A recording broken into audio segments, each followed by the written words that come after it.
Здравствуйте, уважаемые анапчане и жители нашей необъятной Родины. Меня зовут Евгений Юрьевич, и я представляю общественную организацию «Анапчане», объединившую неравнодушных людей, искренне переживающих за судьбу нашего прекрасного города. Сохранит ли город статус город-курорта федерального значения в соответствии с указом президента, подписанного еще в 1994 году и до сих пор до конца не реализованного? Или превратиться в большой спальный район на берегу Черного моря? Этот и ряд других вопросов беспокоит анапчан. И мы постараемся довести до вас проблемы, которые касаются не только жителей нашего города, но и в некотором смысле жителей всей страны.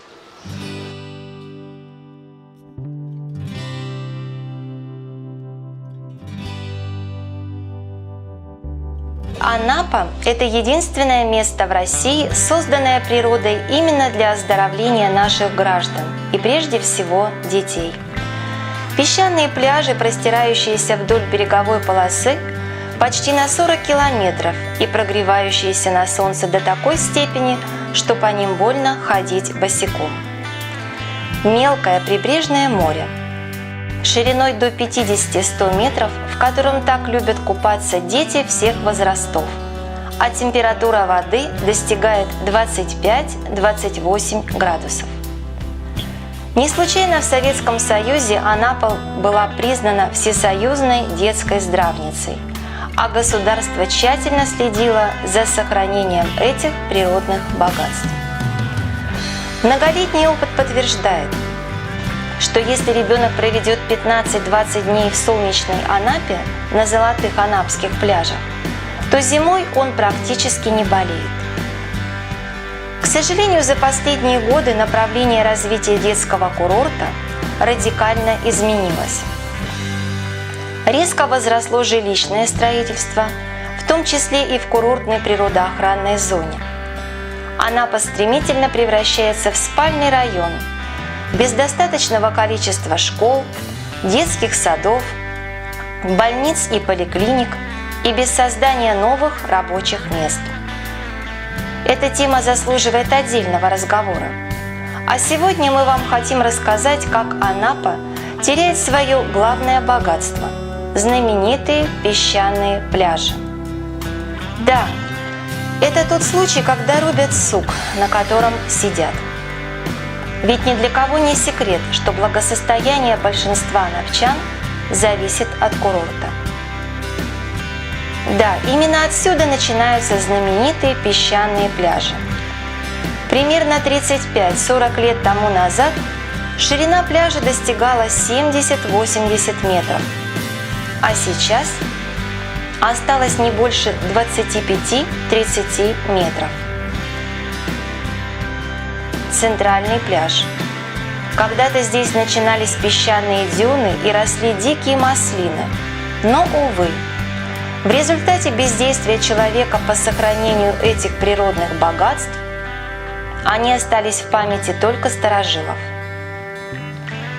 На дороге вдоль моря ясно видны наносы песка, который ветер сдувает с пляжа, и значит тело пляжа уменьшится.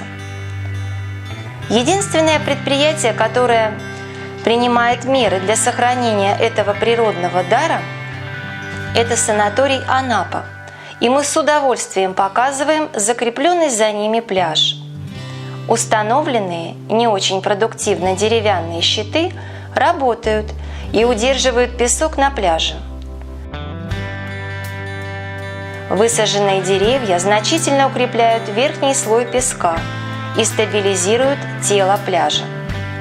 Удивительно, но ни власть, ни арендаторы пляжа, ни одна из природоохранных структур ровным счетом ничего не делают для предотвращения потерь песка от ветровой эрозии и распространения опыта санатория Анапа.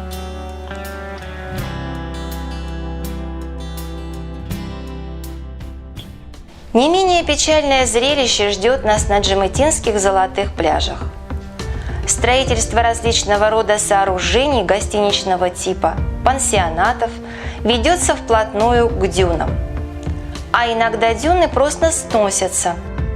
Ликвидируются деревья, кустарники, нарушается плодородный слой, удерживающий песок от выветривания. Начало сносу дюн положило руководство пансионата «Фея-2», которое еще в 2018 году произвело снос песчаных дюн бульдозером, раскрыв проход к морю шириной около 100 метров. С тех пор уничтожение дюн медленно, но верно продолжается.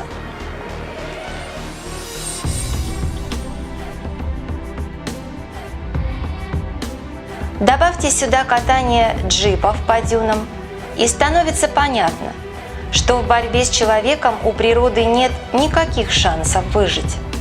К тому же при эксплуатации этого природного богатства совершенно не учитываются естественная миграция песчаных масс, потери от ветровой эрозии.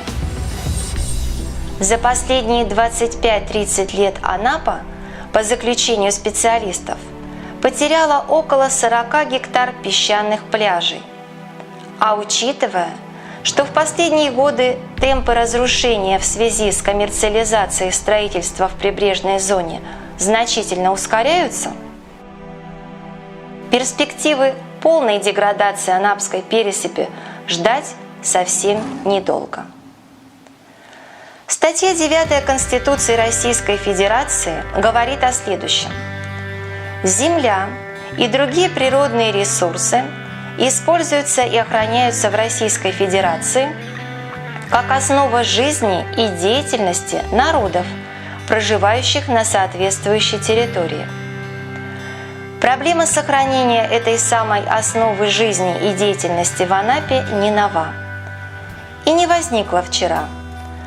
Но от наших писем в различные инстанции даже эхо не возникло. Великий русский писатель Пришвин сказал: «Охранять природу значит охранять Родину». Но, похоже, никто с этим не торопится. Сейчас мы вам покажем наше обращение к различного рода ведомствам. Итак, начнем с краевых министерств. У нас, вероятно, страна с самым большим числом министров на душу населения. Министерство курортов, туризма и олимпийского наследия Краснодарского края. Министерство природных ресурсов Краснодарского края. Азово-Черноморская межрайонная природоохранная прокуратура.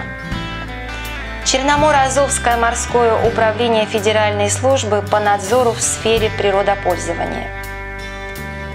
Переходим к федеральным министерствам. Министерство природных ресурсов и экологии Российской Федерации. Министерство здравоохранения Российской Федерации. Мы уже не говорим о муниципальном уровне. Здесь тоже все очень грустно. А все вопросы, где можно строить, а где нельзя, решает суд. Складывается впечатление, что наши чиновники всех уровней живут только сегодняшним днем. Статья Конституции номер 58 говорит о следующем. Каждый обязан сохранять природу и окружающую среду, бережно относиться к природным богатствам. Но у нас это, оказывается, совершенно не касается ни властные, ни надзорные органы. Уважаемая законодательная и исполнительная власть, уважаемые федеральные, региональные и муниципальные чиновники, все природные богатства нашей прекрасной, большой, красивой и богатой Родины принадлежат народу. А народ доверил вам сохранять и приумножать эти богатства. Доверил будущее своих детей, внуков и правнуков. Так чего нам ждать?